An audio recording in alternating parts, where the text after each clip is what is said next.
또 수련회를 하게 돼서 감사합니다. 이제 수련회를 하는 이유에 대한 얘기를 조금 먼저 끄집어내고 좀 설명을 좀 드렸으면 좋겠는데, 일단은 정말 깊이 알아야 되겠다. 왜 그러냐면 정확하게 알지 못해서 이 너무나 큰 복음을 주셨음에도 불구하고 이것이 무기가 못되거나 잘 활용되지 못하는 것들이 보여지면서, 사실 성경 전체를 통해서 이 복음을 얘기하고 있잖아요. 성경 전체를 통해서 이 복음을 더 깊이 설명을 하면서 우리 손에 진실한 어떤 무기가 되게 해야 되겠다. 이게 사실은 제일 큰 것이었습니다. 예를 들면 오늘 메시지 중에 하나님의 나라라고 하는 얘기를 좀 할 건데요. 하나님 나라를 어떻게 이해하느냐에 따라서 삶이 완전히 달라졌거든요. 예를 들면 하나님 나라를 그냥 죽어서 가는 어떤 곳, 시라고 하는 정의가 내려지면 어떻게 사냐면, 이 땅은 별 필요 없구나. 이제 이렇게 사회 참여라든지 주변을 돌아보는 거라든지 이거 없고 그냥 개인 구원, 내가 죽고 하늘나라 갈 거기 때문에 이런 식으로만 오해를 계속하고 있고요. 또 하나님의 나라를 이 땅에 이루어질 하나님 나라라고 오해하는 새하늘과 새 땅, 이런 개념을 가지고 있는 분들은 계속 하나님의 나라로 바꾸려고 합니다. 그래서 사회 참여도 하고 적극적으로 이렇게 어디에 들어가서 이제 변화시키려고 하고 이런 것들이 있어요. 똑같은 하나님의 나라를 어떻게 이해하느냐에 따라서 삶이 완전히 바뀐다는 거죠. 한 예만 들어서 그렇습니다. 그래서 분명히 성경에 나와져 있는 말씀들을 내가 어떻게 믿느냐에 따라서 너무 다른 어떤 결론들이 나와진다는 거죠. 예수가 그리스도라고 하는 복음을 받고 나서도 너무 다른 삶이 이렇게 사라졌다는 것이 우리 서신서를 통해서 보게 되잖아요. 그래서 무엇보다도 이 복음이 우리에게 먼저 비밀이 되어야 되겠다. 사실은 성경에서 많은 얘기를 하는 것 같지만 결국 이 복음으로 이 모든 게 집중되게 되어 있습니다. 과연 이 복음으로 모든 것이 집중되느냐? 이제 이런 부분들을 우리가 좀 알 필요가 있다는 거죠. 예를 들면 오늘 하나님의 통치라고 하는 얘기를 할 거고 하나님의 나라라고 하는 얘기를 할 겁니다. 이게 좀 별개의 얘기라면 굳이 안 끄집어내야 됩니다. 왜 하나님의 통치와 하나님 나라를 얘기할 거냐면 이 모든 것들이 결국 그리스도 쪽으로 포커스가 맞춰져 있고 그리스도를 통해서 볼 때 이것이 올바르게 해석이 된다는 거죠. 그러니까 이런 일들이 우리 가운데 계속 있어야 됩니다. 이거 하나고요. 또 하나는 우리가 결국 우리 살아있을 때 세계복음을 같이 감당해야 될 식구들이기 때문에 이렇게 하나가 되어져서 말씀 속에 복음 속에 깊이 들어가는 것이 너무 필요하다. 깊이 하는 것이 필요할 뿐만 아니라 하나됨이 필요하다. 이래서 이제 수련회를 계속 하는 겁니다. 아침에까지만 해도 이게 입술을 어떻게 처리해야 되겠는가. 이게 껍질이 이렇게 올라와가지고 이게 그냥 하얗게 보여져서 이게 이제 메시지를 하는데 연구처럼 이렇게 보여질까봐 이렇게 이제 일어나서 또 이렇게 껍질 떼고 그나마 이제 이렇게 좀 보여질만 해서 이제 쓴 것 같은데 이게 이제 좀 피곤함이 계속 쌓인 것 같아요. 면역력이 좀 떨어져서 그런 것 같은데 사실 수련회를 하면 이제 여러분들은 올라오시면 되지만 저는 사역을 하면서도 준비를 해야 되니까 이제 많은 부분이 있지만 제 마음에 정말 우리 성도들이 깊이 있게 알아야 되겠다라고 하는 것들이 너무 간절하게 들어있기 때문에 이제 사역들이 계속 진행됨에도 불구하고 포기하지 않고 계속 진행을 하는 겁니다. 그래서 먼저 오신 여러분들에게 큰 은혜가 있기를 바라고 또 이제 실시간으로 듣는 분들에게도 큰 은혜가 있기를 바랍니다. 2월 16일입니다. 2월 15일까지 카리브해 사역이 진행이 됩니다. 그러니까 이제 시차 때문에 이제 2월 15일이 지금 오늘이죠. 이 시간일 거예요. 동시에 9개 나라에서 진행이 됐었고요. 도미니카, 하이티, 지금 도미니카하고 특별히 하이티는 굉장히 어려운 중에 있습니다. 그럼에도 불구하고 목숨 걸고 복음 전하고 있고 나머지 나라들도 여러분 이게 결코 쉬운 일이 아닙니다. 아무도 모르는 곳에 심지어 언어가 잘 통하지 않는 데 통역자를 한 명 데리고 그 섬나라 사사시 뒤지면서 제자를 찾는다는 건 안 해보신 사람들은 모를 겁니다. 절대로 모릅니다. 그런 부분들. 저희가 2012년에 처음에 마이애미에 들어갔을 때 어떤 그 상황들을 저분들이 그대로 이제 누리고 있는 거거든요. 그때 쉽지 않습니다. 그런 중에 비난을 받고 아니면 여러 가지 어떤 반대를 받고 이런 얘기 속에서 이제 제자를 찾아간 일들이었습니다. 거의 대부분의 나라에서 그런 제자들이 찾아진 것 같고 우리가 이제 꿈꾸를 때 기쁨으로 그 섬나라를 대표할 수 있는 분들을 맞이하게 될 겁니다. 이제 이런 일들이 벌어지고 그 다음에 이제 남미 사역이 이제 칠레가 끝나고 이제 볼리비아로 넘어갔어요. 볼리비아로 넘어가니까 분위기가 확 바뀌었어요. 오늘 아침에 올라온 페이스북에 어떤 그 베이마르가 올린 글을 보니까, 사진을 보니까 산 꼭대기에서 사람들이 모여 있더라고요. 좋게 한 200명이 되는 것 같아요. 그의 스피커 틀어놓고 막 메시지를 하더라고요. 이제 요나단하고 그 다음에 이제 이달구 목사님. 그래서 이제 추우는 이제 이렇게 목도리 감고 이래가지고 있다가 자기 순서 되니까 막 메시지하는 동영상이 올라왔어요. 일단 아찔했습니다. 그 볼리비아가. 왜 그러냐면 그쪽에서 오늘 보여줬던 어떤 영상에서만 높이가 3,600m인가 해요. 그러니까 백두산의 한 배 반의 높이에 올라가서 메시지를 하는 겁니다. 그러니까 이제 분위기가 확 바뀌었어요. 그래서 이렇게 막 사역이 막 이 전 세계에서 막 벌어지고 있는 거죠. 이런 사역이 벌어지고 있기 때문에 더 간절해지는 거예요. 전 세계를 정말로 깊이 제대로 섬기고 도우려고 하면 우리가 그 정도로 준비가 되겠다는 거죠. 이 복음의 가치를 알자는 얘기입니다. 복잡한 얘기가 아니고 이 복음이 얼마나 큰가. 성경에서 복음을 너무나 크게 얘기했는데 우리는 그냥 암기만 하고 있는 수준이니까 예수가 그리스도라고 하는 공식을 이해하고 있는 수준이지 그게 얼마나 큰 건지에 대해서 우리가 알면 알수록 그것들이 우리의 것이 되면 우리를 통해서 터져나갈 거기 때문에 그래서 사역이 왕성할수록 더 깊이 복음에 집중하는 것이 그래서 항상 두 가지가 같이 가야 됩니다. 역사가 더 일어날수록 우리는 더 겸손하게 복음 속으로 들어가야 되고 복음 속에 깊이 들어간 그 힘을 가지고 전 세계를 섬겨야 되는 겁니다. 자, 오늘은 여러분 좀 생소할 수 있는 얘기를 할 건데요. 쭉 한번 따라가 보시면 둘째 시간 후반부나 셋째 시간 되면 많은 것들이 정리가 될 겁니다. 자, 통치라고 하는 얘기부터 좀 보겠습니다. 이제 여기 오신 분들한테는 제가 이렇게 자료를 나눠드렸고요. 이제 오시지 못한 분들은 이제 카톡에 우리 수경이가 이렇게 파일을 올렸습니다. 꼭 참고하시길 바랍니다. 필요하면 중간중간에 글을 읽을 거고요. 그렇지 않은 부분들은 제가 설명으로 대신하도록 하겠습니다. 자, 이 자료 다 없으신 분들은 다 나눠주세요. 자, 하나님의 통치라고 하는 요 얘기를 좀 설명을 좀 해보겠습니다. 분명히 성경에는 하나님께서 통치하신다고 하는 많은 근거의 성경의 구절들이 있습니다. 예를 들면 히브리 1장 3절에 그의 능력의 말씀으로 만물을 붙드시며 시편 103편 19절 굉장히 중요한 구절입니다.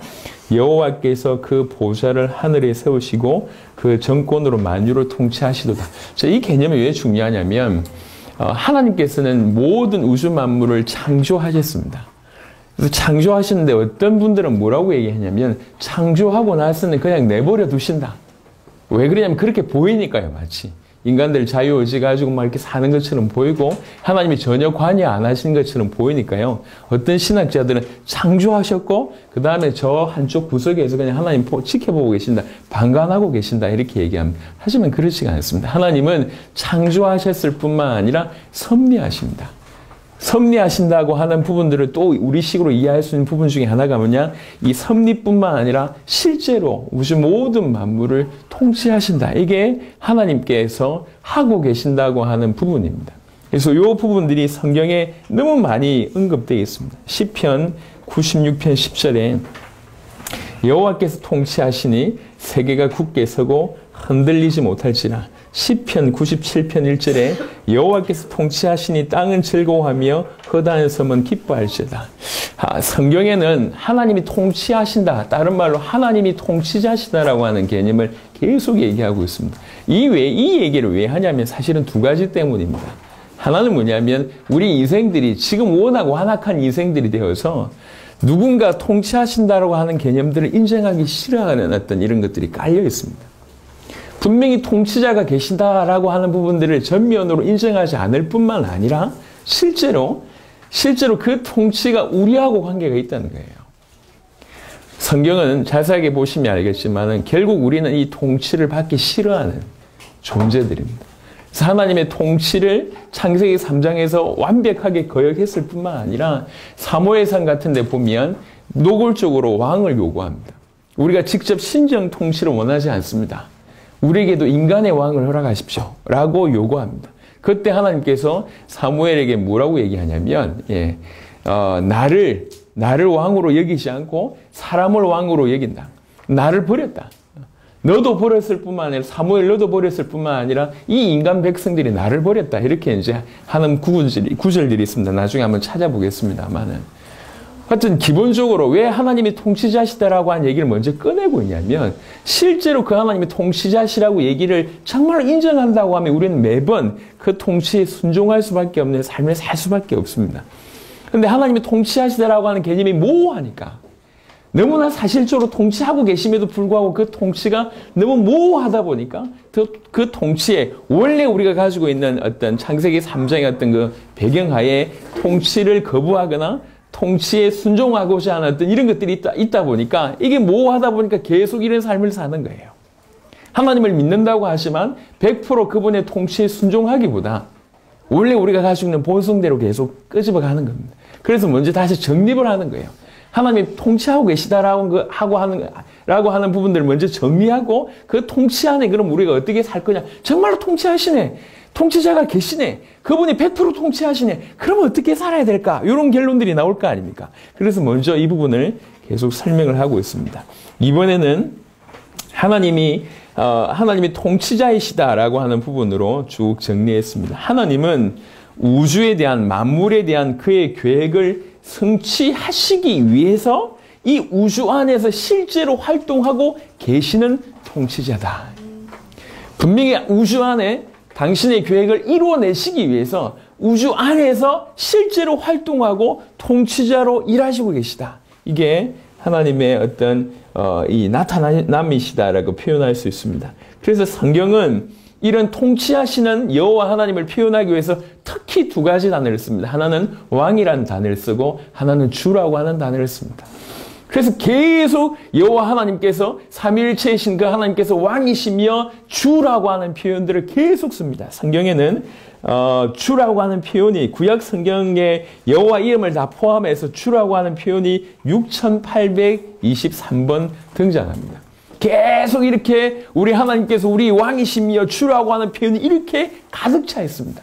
왕이시며 주라고 하는 표현의 어떤 근거는 뭐냐면 그것이 설명한 것이 뭐냐면 그분이 우리를 통치하신다는 거죠.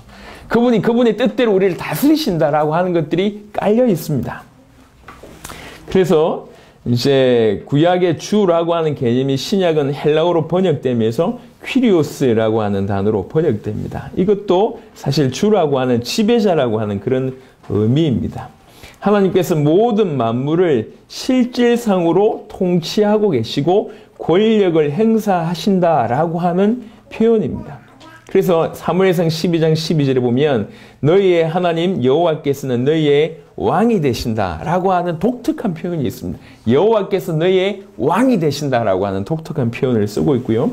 그 다음에 이사야 33장 22절에 대저 여호와는 우리의 재판장이시요 여호와는 우리에게 율법을 세우신 이시요 여호와는 우리의 왕이시니 그가 우리를 구원하실 것입니다. 그래서 성경 전반에 특별히 구약 성경에 여호와 하나님께서 왕이고 주라고 하는 표현을 가득 쓰십니다. 다른 말로 얘기하면 그가 우리를 지배하시는 분이시고 그가 우리를 통치하시는 분이신데 실제적으로 그렇다고 얘기해요. 실제적으로 그렇다.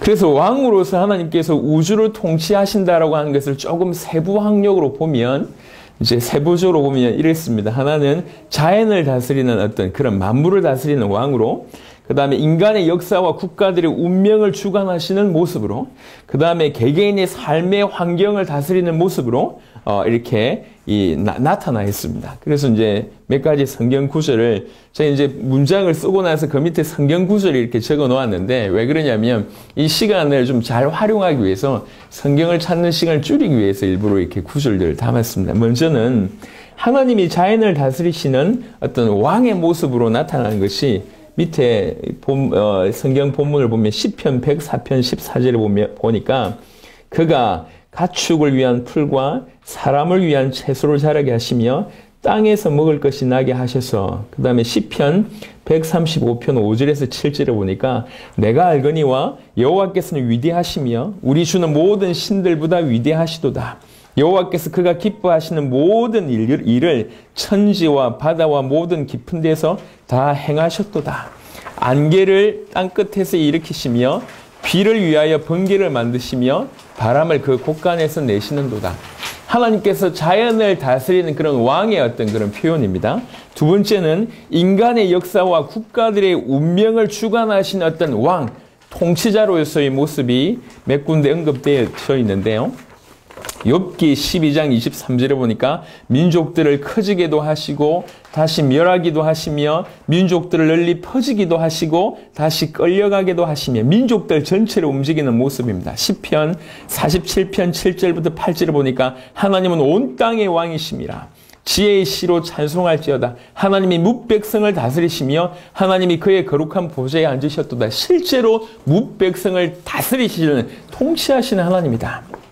사도행전 17장 26절에 인류의 모든 족속을 한 혈통으로 만드사 온 땅에 살게 하시고 그들의 연대를 정하시며 거주의 경계를 한정하셨으니 모든 나라, 모든 족속, 모든 것들에 대해서 하나님께서 연대를 정하시고 거주의 경계를 실제로 정하셨다. 우리가 볼 때는 직접적인 통치가 눈으로 확인 안 될 때가 있습니다. 사실은 많습니다.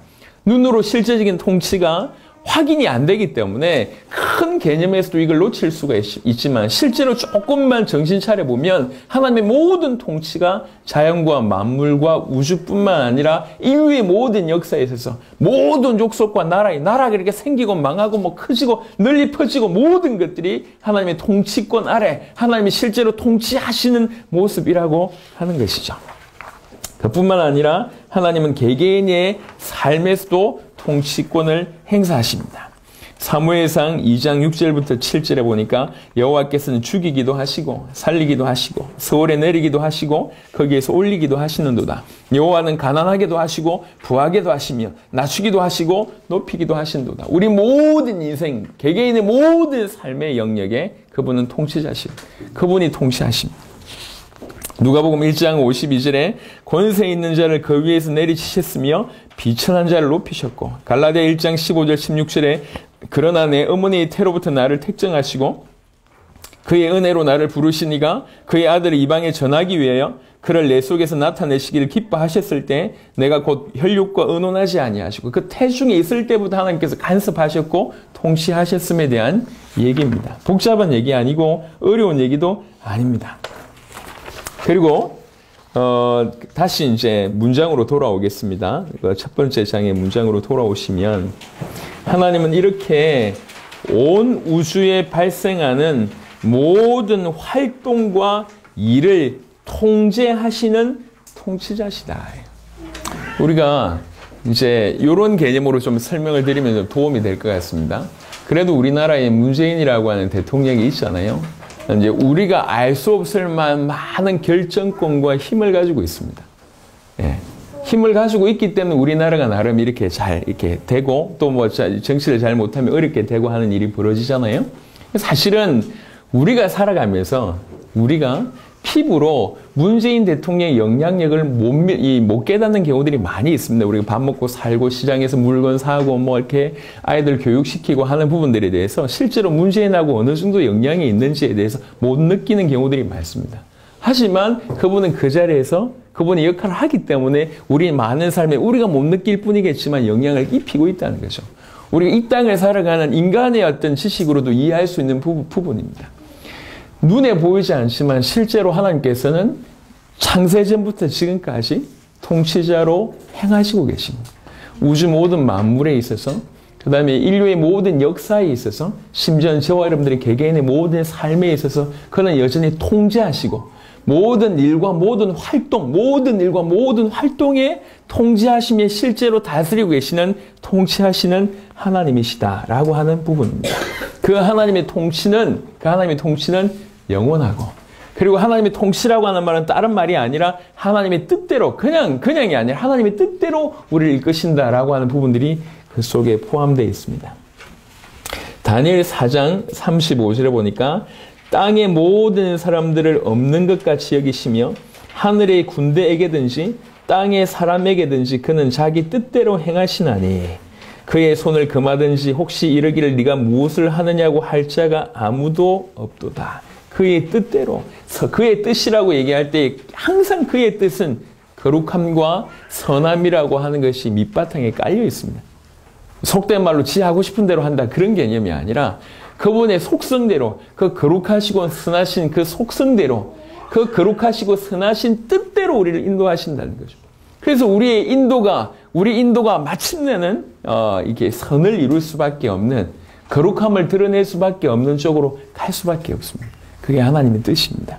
그 하나님의 뜻대로 우리 하나님께서 우리를 통치하신다. 자, 지금은 계속 좀 서론적인 얘기를 하고 있습니다. 알고 있는 내용이지만 정립할 필요가 있습니다. 눈에 보이지 않지만 실제로 전 우주 만물 하나님 통치하시구나. 하나님이 정말로 통치자시구나라고 하는 것이 여러분들이 짧은 시간이지만 인정이 되고 이해가 된다면 지금 서론적으로 잘 인도를 받고 있습니다. 자, 그 다음에 이 하나님의 통치는 영원합니다. 갑자기 없어질 그런 게 아니에요. 하나님의 통치는 영원 전부터 영원 후까지 영원합니다. 시편 16절에 보니까 여호와께서는 영원 무궁하도록 왕이시니 이방 나라들이 주의 땅에서 멸망하였나이다. 시편 66편 7절에 보니까 그가 그의 능력으로 영원히 다스리시며 그의 눈으로 나라들을 살피시나니 거역하는 자들은 교만하지 말지어다. 시편 146편 10절에 시온아 여호와는 영원히 다스리시고 네 하나님은 대대로 통치하시리로다. 할렐루야. 이사야 24장 23절에 그때의 달이 수치를 당하고 해가 부끄러워하리니 이는 만군의 여호와께서 시온산과 예루살렘에서 왕이 되시고 그 장로들 앞에서 영광을 나타내실 것임이라. 이 통치는 하나님의 통치는 영원하다. 자, 요 정도의 어떤 기본적인 개념을 얘기를 좀 했습니다. 자, 그 다음에 이제 하나님의 통치와 이 하나님의 통치를 어떻게 이해해야 되는지를 그리스도라고 하는 관점 가지고 계속 설명을 해 들어갈 겁니다. 자, 이제 하나님이 통치하신다. 하나님은 통치자시다. 그 하나님의 통치는 영원하다라고 하는 기본적인 개념을 설명했습니다. 복잡한 얘기가 아닙니다. 이미 여러분 알고 있는 것들을 조금 정리했을 뿐입니다. 자, 지금부터 조금 더 깊이 들어가면 그러면 이 하나님의 통치의 방법이 뭘까? 이 하나님의 통치의 기초는 뭘까? 하나님께서 통치를 하시는데 어떤 방법을 가지고 통치를 하시고 하나님의 통치 기초에 깔려있는 것이 뭘까라고 하는 부분들에 대한 얘기를 할 겁니다. 이 하나님의 통치의 기초는 정의와 공의라고 하는 부분으로 설명할 수가 있겠습니다. 하나님은 하늘과 땅의 모든 것을 다스리시는 왕이시다. 그런데 그 다스릴 때 반드시 기초가 있다는 거죠. 그냥 막 다스리는 것이 아니라 그 다스림의 기초는 항상 정의와 공의라고 하는 이 두 가지로 표현됩니다. 정의라고 하는 것이 체덱 또 체데카라고 하는 단어고요. 공의라고 하는 것이 미시파트라고 하는 단어입니다. 이 정의와 이 체덱과 미시파트가 이렇게 우리 한국말로 번역될 때 약간씩 다른 식으로 번역되는데요. 먼저는 미시파트라고 하는 공의라고 하는 단어는 공평, 또 공의, 정의, 법 등으로 이게 해석이 됩니다. 그리고 체데카라고 하는 정의라고 하는 이 번역된 단어는 공의, 정의, 의 이렇게 이제 표현됩니다. 그래서 체데카와 미시파트라는 거죠. 공의의 어떤 하나님께서 우리를 이 통치하시는 기초가 체데카와 미시파트인데 체데카와 미시파트를 정의와 공의라고도 번역할 수 있고 의와 공평이라고도 번역할 수가 있어요. 사실은 똑같은 단어입니다. 하나님의 형상과 하나님의 모양이라고 하는 부분들하고 비슷하듯이 이 두 가지 단어 자체가 좀 비슷하고 그러면서도 약간 좀 다른 각도가 있다고 할 때에 이 두 가지 단어를 의라고 표현하기도 하고 또 의와 공평 아니면 정의와 공의 이렇게도 해석할 수가 있다는 거죠. 그래서 분명한 것은 하나님의 공의의 기초는 하나님의 통치의 기초는 이 체데카와 미시파트라고 하는 이 두 단어로 해석할 수 있고 이 두 단어가 번역될 때 정의와 공의라고 번역되기도 하고 의와 공평이라고 하기도 된다는 거죠. 그러니까 의와 공평, 정의와 공의 거의 같은 수준입니다. 이렇게 번역이 된다고 하는 겁니다. 그래서 하나님께서는 전 세계를 다스릴 때 항상 전 세계를 통치하실 때 항상 의와 공평으로 다스리신다. 전 세계를 통치하실 때 하나님은 정의와 공의로 통치하신다. 이렇게 이해하시면 됩니다. 그래서 하나님이 통치하실 때 어떻게 보면 통치의 법 아니면 통치의 기초, 통치의 원리라고 표현할 수가 있습니다. 그냥 어떤 기준을 가지고 통치하실 거 아니에요. 어떤 법을 가지고 통치하실 거 아니에요. 어떤 기초를 가지고 통치하실 거 아닙니까? 모든 하나님의 통치의 기초를 자세하게 보니까 통치의 기초가 체데카와 미시파트라고. 정의와 공의구나. 의와 공평이구나라고 하는 것을 깨닫게 되었다는 거죠. 성경에 보면 보겠습니다. 욥기 8장 3절에 보니까 하나님이 어찌 정의를 굽게 하시겠으며 전능하신 이가 어찌 공의를 굽게 하시겠는가. 다른 말로 하나님께서 정의와 공의를 굽게 하시지 아니한다. 하나님께서 정의와 공의를 굳게 세우신다. 그 얘기입니다. 시편 9편 8절에 보니까 공의로 세계를 심판하시며 정직으로 만민에게 판결을 내리시리로다. 하나님께서 통치하실 때 이렇게 공의와 정직으로 행하신다는 거죠. 시편 33편 5절에 보니까 그는 공의와 정의를 사랑하시며 세상에는 여호와의 인자하심이 충만하도다. 시편 36편 6절에 보니까 주의 의는 하나님의 산들과 같고 주의 심판은 큰 바다와 같으니이다. 여호와여 주는 사람과 짐승을 구하여 주시나이다. 한글 번역으로는 의라고 얘기하기도 하고 정의라고 얘기하기도 하고 공의라고 얘기하기도 하고 정직이라고 얘기하기도 하고 이게 다 다른 번역들이지만 그냥 기초가 체데카와 미시파트, 의라고 번역되기도 하고 공평이라고도 번역되기도 하고 정의라고 할 수도 있고 공의라고도 할 수 있는 요것으로 하나님께서 통치하신다는 거지. 통치의 원리가 체데카와 미시파트, 의와 공평 또는 정의와 공의 이렇게 이해하시면 됩니다.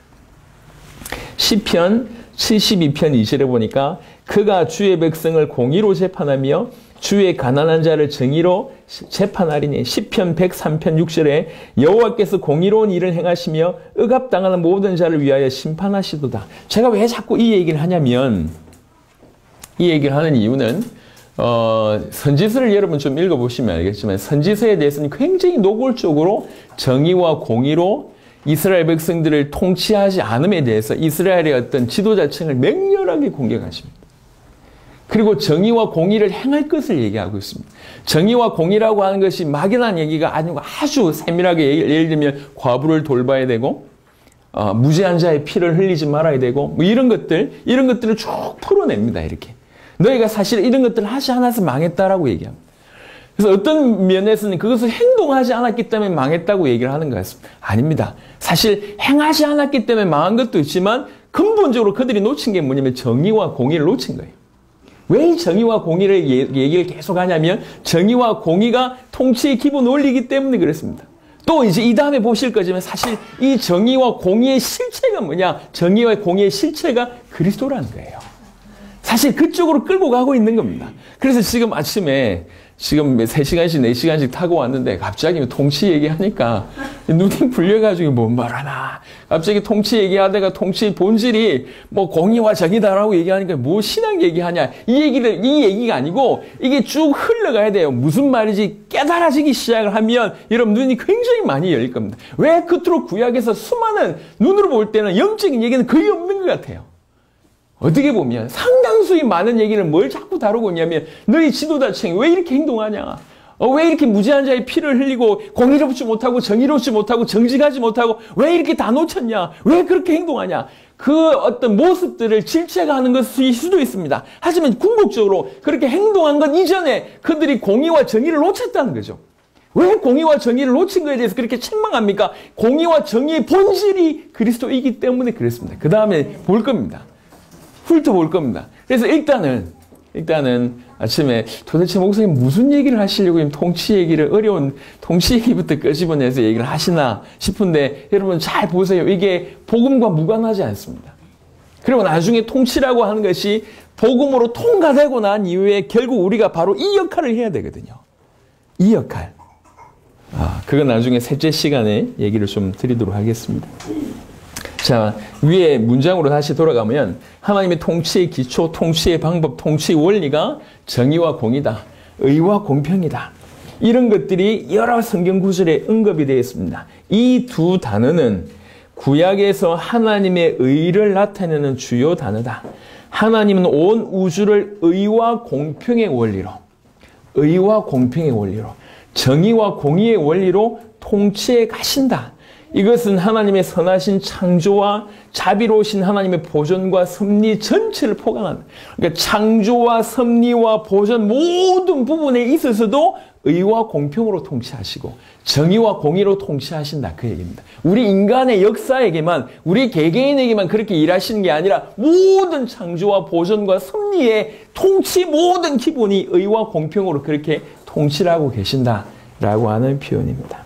자, 급하니까요. 마음이 급하니까 바로 넘어가겠습니다. 이 공의와 정의의 본질이 도대체 뭐냐는 거죠. 자, 통치를 얘기했습니다. 왜 통치를 얘기하고 있냐면 하나님이 통치자이시기 때문에 그래요. 실제로 하나님이 전 우주 만물 역사를 통치하고 계십니다. 이 통치는 영원하십니다. 근데 이 하나님의 통치를 자세하게 보니까 통치에는 원리가 있다는 거죠. 기본이 있다는 거죠. 그 통치에는 기초가 있더라는 거죠. 뭘로 통치하시냐, 뭘로 다스리시냐, 의와 공평이라고 하는 것, 다른 말로 정의와 공의라고 하는 것으로 창조와 보존과 섭리와 인간의 모든 역사에 이 정의와 공의로 체데카와 미시파트로 통치하시고 계시구나 라고 하는 부분입니다. 이것이 본질이구나. 근데 이 정의와 공의를 왜 자꾸 얘기하시냐, 그 얘기를 해보겠습니다. 이스라엘이 이제 이렇게 실제로 우리 하나님께서 이스라엘에게 율법을 주셨잖아요. 그 율법이 주로 레위기나 신명기에 쭉 나와 있습니다. 시내산에서 모세가 실제로 받은 그 율법들입니다. 그래서 그 율법의 제일 첫 번째는 뭐냐면 주로 제사법, 의식법에 관한 얘기를 하고 있습니다. 그것은 주로 죄에 관련된 부분이죠. 그래서 사실은 이 성막이나 아니면 많은 부분들의 의식법에 대해서 어떤 죄를 사하는 제사법에 대한 얘기들을 많이 하고 난 이유는 주로 뭘 얘기하고 있냐면 시민법, 때로는 도덕법이라고 하는 것으로 얘기를 쭉 하고 있습니다. 이래야 된다, 저래야 된다, 뭐 물어야 된다, 행동해야 된다라고 하는 것이 쭉 나오잖아요. 성경을 보신 분들은 이 말이 무슨 말인지 알 겁니다. 그래서 그냥 제사를 드리는 부분에 있어서 성막을 어떻게 만들고 어떻게 섬길 것에 대해서만 끝나지 않고 그 다음엔 반드시 인간에게 어떻게 어떤 삶을 살아야 될지에 대해서 아주 자세하게 언급되고 있습니다. 그게 시민법과 도덕법입니다. 이 법들은 하나님의 나라 백성으로서 하나님의 통치 아래에 살아가는 사람들이 어떻게 그 하나님의 통치를 구현해내는가에 내는 거와 관련이 있습니다. 이 말은 무슨 말이냐면 단순히 그 하나님의 통치를 받아야 된다라고 하는 것에서 그치지 않고 이 하나님의 통치를 구현해내는 사람으로서 우리가 살아야 된다는 거죠. 왜 그러냐면 우리는 하나님의 형상으로 지음받았습니다. 하나님의 형상으로 지음받았다고 얘기할 때 우리는 처음부터 왕적인 존재예요. 왕적인 존재로 처음부터 하나님과 함께 통치라는 것으로 동력해야 될 그런 사람들이었다는 거죠. 근데 지금 우리는 뭘 잃어버렸냐면 두 가지를 잃어버렸습니다. 그 하나님의 통치 속에 순종하고 그 하나님 통치 속에 적응하는 방법을 잃어버렸고 동시에 이 하나님의 백성으로 그 다음에 왕된 어떤 신분으로 주님과 함께 통치하는 이 방법들을 잃어버렸다는 거예요. 그래서 시민법과 도덕법을 주신 이유는 뭐냐면 하나님의 백성으로서 어떻게 통치에 적응을 해야 될 뿐만 아니라 어떻게 하나님의 통치를 삶 속에서 구현해내는가라고 하는 것들이 표현되어 있다는 거예요. 그래서 그 법이 사실은 굉장히 중요한 얘기예요. 잘 지켜라 라고 하는데 그치지 않습니다. 너희가 잘 지킴으로 이 하나님의 통치를 전 세계에 구현해내야 된다. 그래서 이스라엘을 성경에는 뭐라고 얘기했냐면 제사장 나라라고 하는 표현을 썼습니다. 무슨 말이냐면 이스라엘 백성들이 하나님께 제사 지낼 때 백성들의 대표로 하나님께 나아가는 사람이 제사장입니다. 전 세계 수많은 나라가 있습니다. 그 수많은 나라들 중에 이스라엘이 그 제사장과 같은 나라다 그 얘기예요. 그 제사장이 이스라엘 백성 전체를 끌고 가는 역할, 백성들의 대표 역할을 했다는 거죠. 그래서 너희들이 이렇게 사는 모습이 전 세계에 어떤 영향을 끼치게 된다는 거죠. 너희가 올바로 살게 됐을 때 거의 너희 사는 모습을 통해서 전 세계가 살게 된다. 그래서 하나님의 통치에 너희가 순종할 뿐만 아니라 그 하나님의 통치를 구현해내는 삶을 너희가 살아야 된다. 그런 의미로 하나님께서 우리에게 법이라는 걸 주셨다는 겁니다. 복잡할 수 있는 얘기지만 복잡한 얘기가 아닙니다. 간단한 얘기예요. 계속 보겠습니다. 공동체, 이 하나님의 통치라고 하는 부분, 이 정의와 공의라고 하는 부분들이 어떻게 해석이 되냐면 공동체와 약자를 위한 배려, 창조 질서의 보존, 이런 것들로 그 법에 많이 강조되어 있습니다. 자, 특별히 선지서에는 하나님이 정의와 공의로 통치하신다고 얘기할 때 정의와 공의가 어떤 식으로 나타나는지가 선지서에 많이 표현되어 있습니다. 그 다음 장을 보겠습니다. 선지서에 보면 주로 공동체의 평안을 위해서 섬기고 헌신하는 것으로 정의와 공의가 나타납니다. 정의와 공의라는 우리 문장을 알잖아요. 이게 어떤 것인지 알잖아요. 이게 어떻게 실제화되느냐, 선지서에서는. 그래서 주로 어떤 공동체의 평안을 위해서 헌신하는 그리고 섬기는 이런 모습으로 정의와 공의가 나타납니다. 무슨 말인지 계속 이렇게 글을 읽으시면 좀 도움이 될 건데요. 그것은 억울하게 착취당한 자를 건지는 것, 사회적 약자들을 압제하거나 학대하지 않는 것, 그리고 무지한 피를 흘리지 않는 것, 이런 것들이 정의와 공의의 형태로 나타난다는 거죠. 이스라엘 백성들이 선지서를 통해서 이렇게 행동하지 않고 있다는 얘기를 계속하고 있습니다. 너희가 무지한 자를 피를 흘리고 있지 않냐? 그 말은 너희가 정의를 행하고 있지 않다.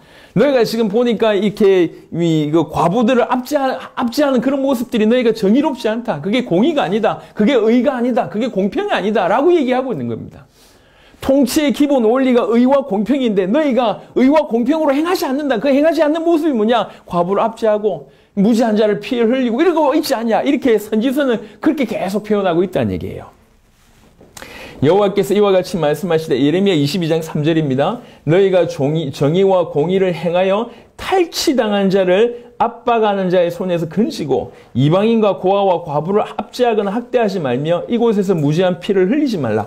정의와 공의를 행하는 것이 뭔지를 정의하고 있습니다. 정의와 공의를 행하는 것이 탈취당한 자를 압박하는 자의 손에서 건져내고 이방인과 고아와 과부를 압제하거나 학대하지 말고 그 다음에 무지한 자의 피를 흘리지 말라. 그것이 정의와 공의를 행하는 것이다 라고 아예 노골적으로 정의해 주셨습니다.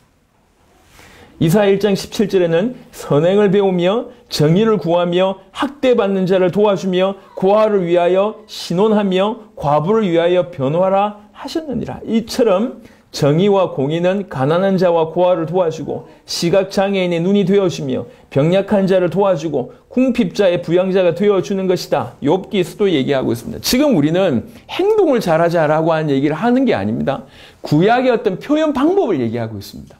구약의 표현 방법으로서 뭐냐면 정의와 공의를 행해야 된다는 거죠. 정의와 공의가 이런 식으로 구약에는 표현되어 있어요. 너희가 이렇게 행하지 않는 거 보니까 정의와 공의를 놓친 거 아니냐. 왜 우리 주님께서 통치의 기본 논리로 정의와 공의를 주셨는 줄 아냐. 이 정의와 공의를 통해서 메시아를 설명하기 위함이다. 근데 너희가 그렇게 정의와 공의를 놓쳤다는 얘기는 다른 말로 정의와 공의의 실체되는 메시아, 통치의 어떤 기본이 되는 그 메시아를 너희가 놓친 것이다. 그렇게 얘기하고 있는 것이 구약 얘기입니다. 그 부분을 좀 설명해 보겠습니다. 설명하기 전에 위의 문장을 좀 보시면 해지기 전에 가난한 자에게 받은 저당물을 다시 되돌려 주어 밤에 입고 잘 수 있도록 배려하는 미덕이 의로움이 된다고 신명기 24장에 얘기하고 있습니다. 그래서 결국 이 공의와 정의를 행한다고 하는 것은 무슨 뜻이냐면 하나님의 법에 순종한다는 뜻이며 또 가난한 자와 병자를 긍휼히 여기시는 하나님의 성품을 따른다고 하는 뜻입니다. 그래서 정의와 공의를 행한다는 것은 다른 말로 그 법에 내가 순종한다는 얘기고 그 하나님의 성품을 닮아간다는 거예요. 그게 정의와 공의를 행한다는 거죠. 정의와 공의를 행한다는 것이 하나님의 법에 순종한다는 것이고 다른 말로 하나님의 성품을 따른다는 거죠. 이것이 이제 실체화되는 것이 이제 메시아를 통해서 등장합니다. 자, 중간쯤에 보겠습니다. 선지자들은 이러한 이스라엘 백성과 지도자를 계속 책망하면서 동시에 진정으로 정의와 공의를 실행하실 메시아를 예언합니다. 자, 성경 보겠습니다. 성경 한번 찾아보겠습니다. 이사야 32장입니다. 시간이 없으니까 찾을 필요가 없을 것 같습니다. 그 다음 장에 보겠습니다.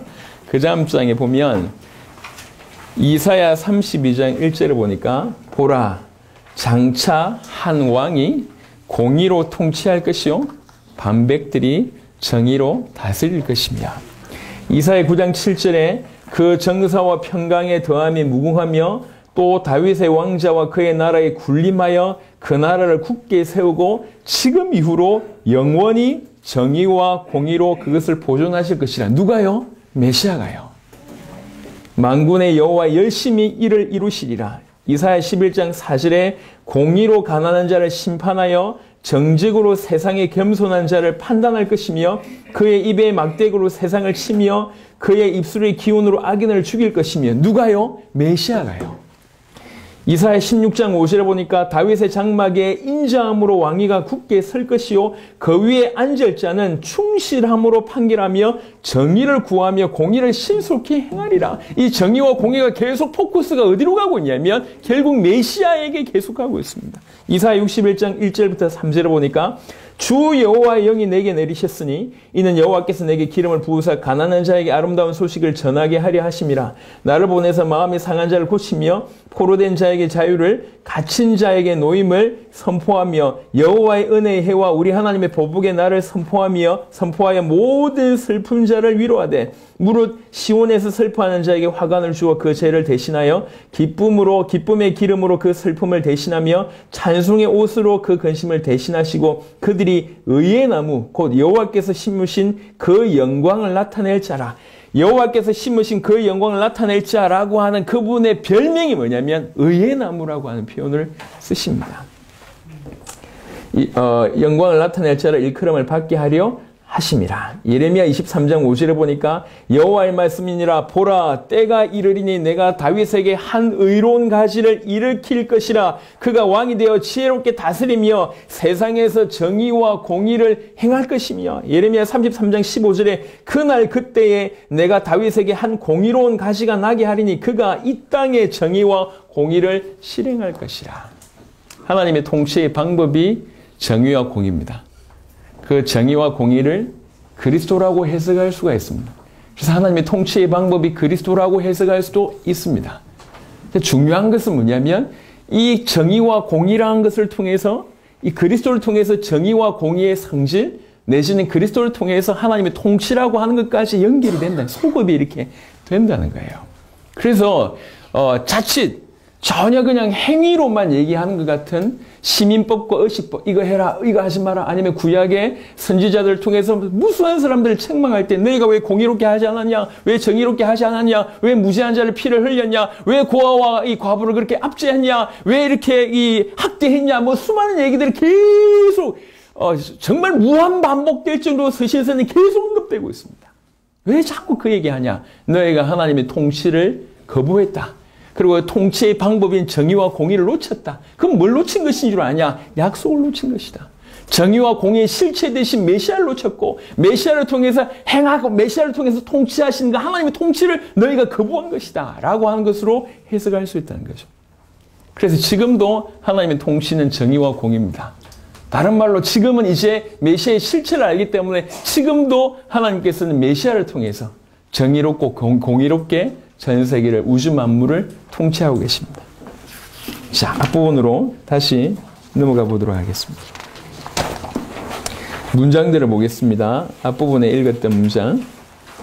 선지자들은 이러한 이스라엘 백성과 지도자들을 책망하면서 동시에 진정으로 정의와 공의를 실행하실 메시아를 예언하였다. 특별히 이사야서와 예레미야가 집중적으로 이 부분을 설명하고 있습니다. 장차 한 왕이 공의와 정의로 통치할 것이고 방백들이 정의로 다스릴 것이라고 말씀을 계속하고 있습니다. 이렇듯이 이 그리스도는, 그런데 그리스도는 굉장히 중요한 얘기가 이제 여기서 나옵니다. 그리스도는 군림하지 않고 도리어 섬기는 본을 보이셨다. 정의와 공의로 정의와 공의의 실체이신 그분이 어떻게 이제 이 땅에 나타나셔서 행하는지를 설명하고 있습니다. 그리스도는 섬기는 자로 이 세상에 계셨다. 그리고 그리스도는 하나님 나라 백성이 어떻게 왕노릇하는 것인지를 가르치셨다.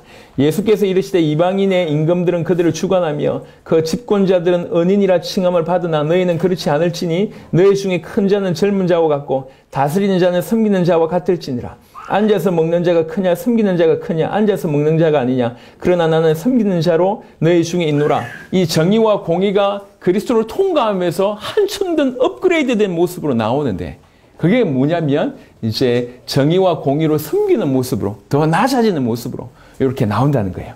그리스도는 친히 제자들의 발을 씻기시고 너희가 나를 선생이라 또는 주라 하니 너희 말이 옳도다. 내가 그러하다. 내가 주와 또는 선생이 되어 발을 씻었으니 너희도 서로 발을 씻어주는 것이 옳으니라 라고 말씀하셨다. 나중에 이렇게 이 부분을 좀 다룰 겁니다. 이 마지막 강의에 다룰 건데요. 결국 왕노릇 하는 것은 종노릇 하는 어떤 기능으로 발휘된다는 거예요. 이 말은 무슨 말이냐면 우리 주님은 왕이신데 스스로 종이 되셨다. 정의와 공의의 실체이신 왕이신 그분이 정의와 공의를 어떻게 실현하셨냐면 종으로서 실현하셨다는 거예요. 정의와 공의라고 하는 이것들이 그리스도를 통과하면서 더욱 완전해져서 왕이신 그분이 왕으로 통치하신데 그 통치의 원리가 정의와 공의를 넘어선 또 정의와 공의를 통과해서 이제 아예 종으로서 섬기는 모습으로 나타났다. 이 얘기입니다.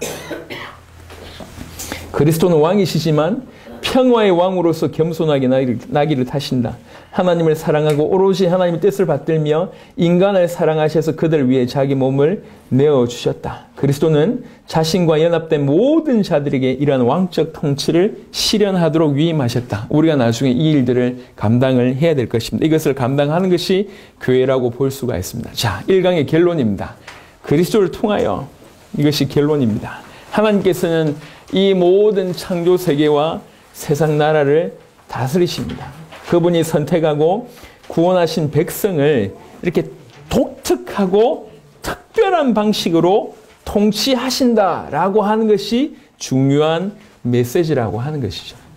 그냥 구약적인 메시아가 오시지 않았을 때의 어떤 사고는 정의와 공의로 의와 공평으로 통치하신다라고 하는 것만 알고 있었는데 사실 하나님의 통치의 가장 기본되는 이 정의와 공의가 사실 그리스도를 나타냅니고 정의와 공의를 통해서 그리스도를 통과하면서 더욱더 이 정의와 공의가 더 한층 업그레이드 되어져서 오히려 섬기는 모습으로 나아지시는 모습으로 세상을 왕임에도 불구하고 종인 모습으로 통치하신 모습으로 나왔다는 거죠.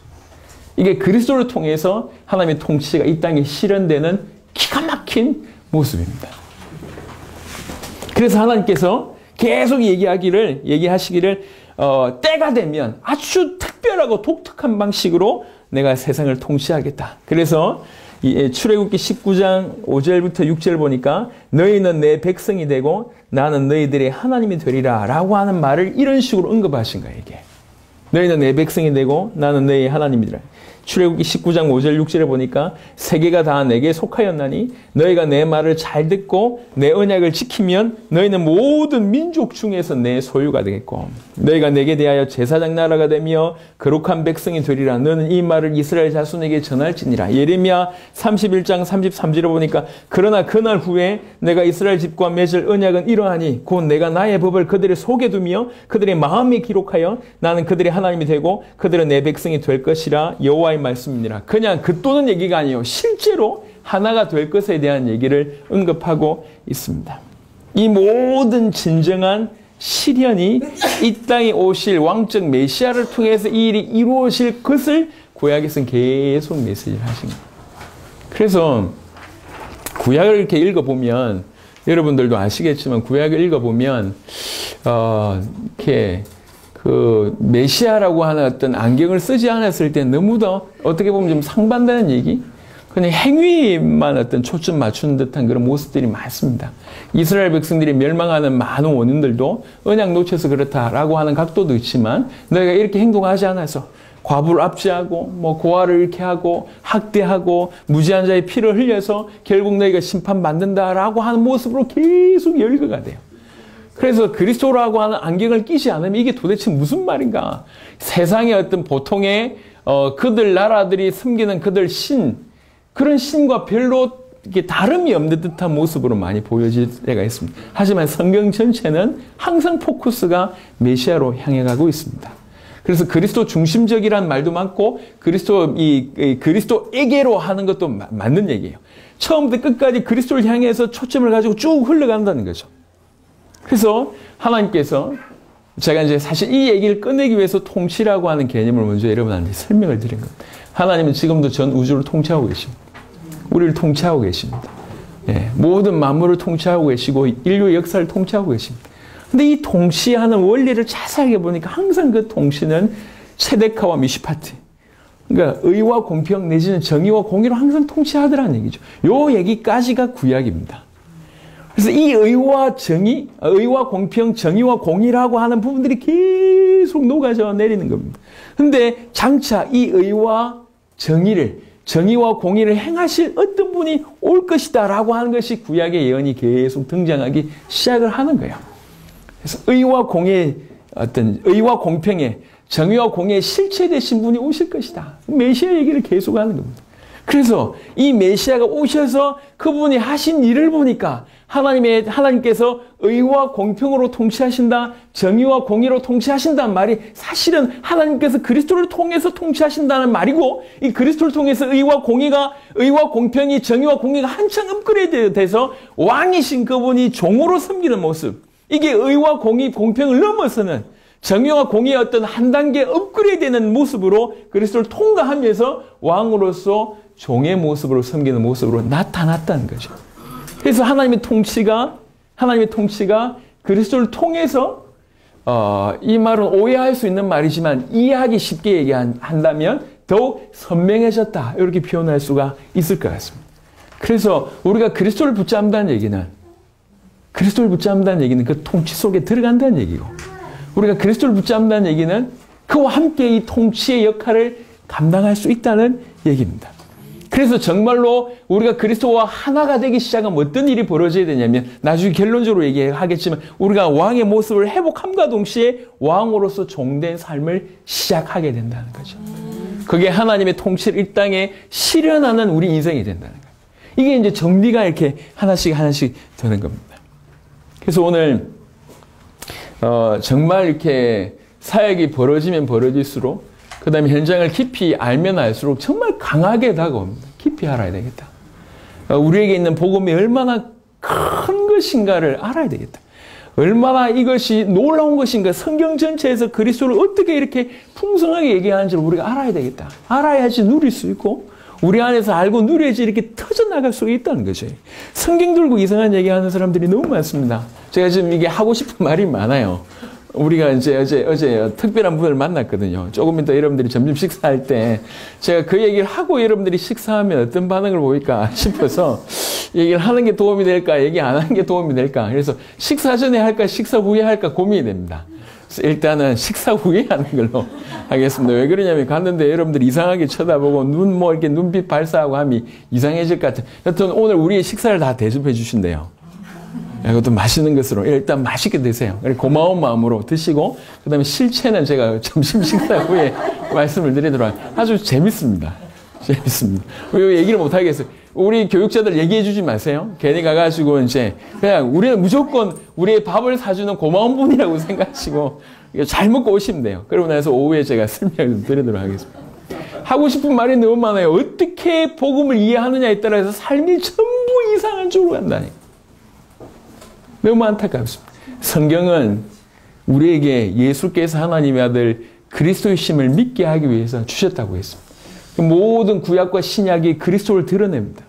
하나님의 통치조차도 사실은 이 그리스도의 어떤 부분을 드러내기 위한 부분이었다고 볼 수가 있습니다. 하나님의 통치는 지금도 유효하고 앞으로도 영원합니다. 그 하나님의 통치는 우리 개개인의 삶뿐만 아니라 역사, 그 다음에 우주 만물과 연결되어 있습니다. 그래서 이 하나님의 통치가 주님의 재림과 이게 이 불가분의 관계일 수밖에 없습니다. 절대로 떨어질 수가 없습니다. 하나님의 통치라고 하는 말은 다른 말로 하나님의 뜻대로 이끄신다는 얘기인데, 그렇죠? 하나님의 뜻은 반드시 주님의 재림과 연관되어 있을 수밖에 없습니다. 그 하나님의 통치가 지금도 유효하고 우리 가운데 임해져 있습니다. 근데 이 하나님의 통치를 우리가 처음부터 거부했죠. 그게 아담의 모습이고요. 그 다음에 인간을 왕으로 만들려고 하는 어떤 그런 사무엘상의 모습이 우리의 모습이에요. 지금도 하나님이 통치하신다고 얘기하고 있지만 그 하나님의 통치를 실제로 인정하지 않는 모습이 있고요. 하나님의 통치를 인정하지 않고 있기 때문에 우리도 정말 구원받았으면서도 불구하고 이 하나님의 통치에 동력하지 못하고 있는 모습을 가지고 있다. 여전히 우리 밥 먹고 살고 우리에게 유익되는 그 정도로만 생각하고 있습니다. 아닙니다. 실상 하나님의 통치라고 하는 개념으로 봤을 때 우리는 너무나 놀라운 존재고 우리가 감당해야 될 역할들이 사실은 굉장히 큽니다. 정리가 되지 않아서 그래요. 하나님의 통치는 의와 공평을 기본으로 합니다. 정의와 공의를 기본으로 합니다. 그래서 의와 공평, 정의와 공의라고 하는 부분들을 구약 성경 내내 끄집어내서 너희가 이 기준에 합당하지 않다. 너희가 이것을 지키지 않아서 망한다라고 하는 얘기를 계속하고 있습니다. 하지만 이 의와 공평, 정의와 공의의 실체는 사실은 그리스도를 나타내고 있습니다. 그리스도를 계속 설명하고 있습니다. 이 의와 공평, 정의와 공의의 실체가 그리스도임을 성경은 얘기하고 있고, 이 의와 공평이, 정의와 공의가 그리스도를 통과함으로 한층 더 우리에게 선명하게 하나님께서 어떻게 의와 공평으로 통치하시는지를 우리에게 보여주셨습니다. 왕이신 그가 종의 모습으로, 의로우신 그분이, 정직을 행하신 그분이 더 낮아져서 왕이시면서 종의 모습으로 통치하셨다는 거예요. 통치하신다는 거예요. 그리고 우리에게 이런 어떤 특권, 아니면 이런 것을 실현할 수 있는 책임, 이걸 우리에게 맡기셨어요. 그래서 지금 우리가 짧은 시간이지만 이 메시지를 통해서 우리 몇 가지가 정립이 돼야 됩니다. 하나님, 나를 통치하시는, 우주를 통치하신 분이 우리의 왕이시며 주가 반드시 계시다. 반드시 계시다. 그분은 의와 공평으로 통치하신다. 다른 말로 그분은 그리스도를 통해서 우리에게 통치하신다. 그 그리스도는 우리에게 왕이면서 종의 모습을 보이셨다. 우리가 그리스도를 정확하게 알고 그리스도와 연합되어 있다고 하면 우리는 왕일 뿐만 아니라 종된 모습으로 살아야 된다고 하는 것들이 그냥 쭉 들어가셔야 됩니다. 이런 큰 은혜가 있게 되길 바랍니다. 그리고 이 하나님의 통치는 반드시 뭐와 연결될 수밖에 없냐면 하나님의 나라라고 하는 것과 연결될 수밖에 없습니다. 사실 하나님의 나라라고 하는 것은 굉장히 어려운 말이에요. 해석이 너무 다양합니다. 그래서 이 하나님의 나라라고 하는 얘기를 그 다음 시간에 좀 풀어내면서 저와 여러분들에게 더 큰 은혜, 계시가 있게 되기를, 하나님 그런 은혜를 주시기를 바랍니다. 우리 간절히 같이 한번 기도하겠습니다. 주신 말씀을 붙들고 정말 우리 통치자이신 하나님을 인정하며 그 하나님의 통치에 순종하는 자가 되게 하시고, 이 하나님의 통치의 어떤 원리이신 공의와 정의의 실체 되신 그리스도를 깨닫게 하시고, 그리스도와 연합된 자로 의와 공평으로 또 왕이면서 종의 모습으로 우리 또한 그렇게 살아낼 수 있도록, 이 땅에서 그 하나님 통치를 구현해내는 자가 될 수 있도록 하나님 우리에게 은혜를 주시옵소서. 여러분에게 주신 말씀 그것만 붙들고 이 시간 간절히 한번 기도하도록 하겠습니다. 살아계신 주님 감사합니다. 귀중한 은혜를 우리에게 허락하셔서 감사합니다. 우리 눈을 계속 열어주십시오. 우리를 인도하시는 그 하나님의 신비한 그 계시를 깨닫게 해주시기를 간절히 소원하고 원합니다. 이 강원도 땅에서, 이 동해에서 하나님 이 말씀들을 전하게 하십니다. 아버지 하나님, 우리 눈을 열어 주시옵소서. 아버지, 정의와 공의를 행하실 그 메시아, 정의와 공의를 행하실 그 메시아의 모습이 또 왕으로서 종의 모습으로 아버지 하나님의 섬기는 모습으로 나타났음을 우리가 확인하게 됩니다. 주님, 오늘 이 시간에 정말 그 하나님의 통치를 인정하게 하시고, 통치자이신 하나님을 인정하게 하시고, 우리 왕이시며 주이신 그 하나님을 인정하게 하시고, 그 하나님의 통치의 원리이신 정의와 공의, 또 정의와 공의의 실체를 깨닫게 해주시며, 그 정의와 공의의 실체 되신 그리스도와 진실로 연합되어져서 하나 되어져서 이제는 우리가 그와 함께 왕이면서 또 종된 역할들을 감당할 수 있는, 이 땅에서 주님의 통치를 구현해낼 수 있는 그런 자들이 다 될 수 있도록 역사해 주시기를 기도합니다. 주님, 어려운 시간들이지만 주여 우리에게 눈을 열어주시고 이 그리스도의 풍성함을 볼 수 있게 하여 주시고, 정말 그리스도를 붙들고 아버지 하나님이여 승리할 수 있는 왕으로서의 역할들을, 아버지 통치할 수 있는 그런 역할들을 감당할 수 있도록 역사하여 주시옵소서. 할렐루야. 큰 은혜를 우리 주님이 허락하여 주시옵소서. 감사합니다. 감사합니다. 감사합니다. 하나님, 우리에게 더욱더욱 은혜를 주십시오. 우리에게 허락되어진 이 복음에 그 청량할 수 없음을 조금이라도 확인하도록 역사하여 주옵소서.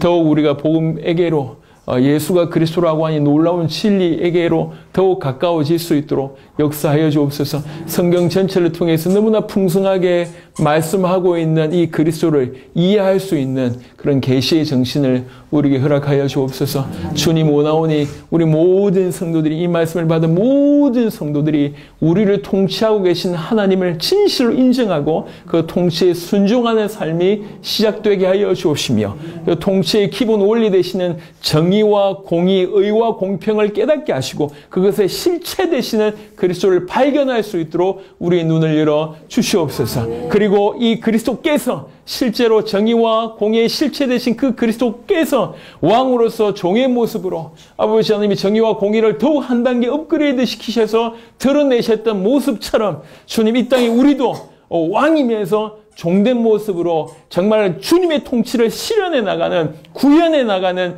그런 자들이 다 될 수 있도록 역사하여 주시옵소서. 우리의 눈을 계속 열어주시고 부요함과 풍성함을 주님 허락하여 주시옵소서. 감사를 드리옵고 우리 주 예수 그리스도의 이름으로 기도드렸습니다.